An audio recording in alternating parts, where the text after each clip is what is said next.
অভিযুক্ত যত শক্তিশালীই হোক, যে বাহিনীরই হোক, তাকে ছাড় দেওয়ার কোনো সুযোগ নেই।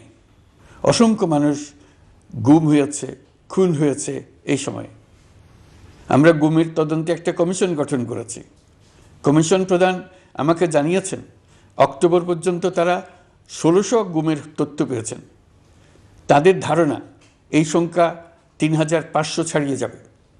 অনেকেই কমিশনের কাছে গুমের অভিযোগ করতে ভয় পাচ্ছেন এই ভেবে যে অভিযুক্ত ব্যক্তিদের দ্বারা তারা আবার আক্রান্ত হতে পারেন, ক্ষতিগ্রস্ত হতে পারেন।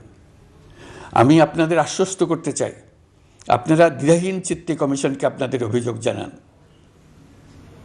কারো সাধ্য নাই আপনাদের গায়ে আবার হাত দেয়।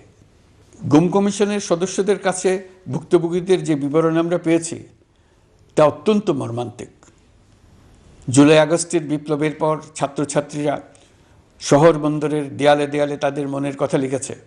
তাদেরও আগে যারা গুমের শিকার হয়েছে প্রতিটি গোপন আস্তানার দেয়ালে দেয়ালে তারা লিখে গেছেন তাদের কষ্টের মর্মস্পর্শী বিবরণ। তাদের এইসব কষ্টের কথা শুনে আমাদের হৃদয় কেঁপে উঠেছে। এসবের সঙ্গে জড়িতদের আমরা বিচারের কাঠগড়ায় দাঁড় করাবই। অভিযুক্ত যত শক্তিশালীই হোক, যে বাহিনীরই হোক, তাকে ছাড় দেওয়ার কোনো সুযোগ নেই। কেবল দেশে নয়, গুম, খুন ও জুলাই আগস্ট গণহত্যার সাথে জড়িতদের আমরা আন্তর্জাতিক আদালতেও বিচারের উদ্যোগ নিয়েছি।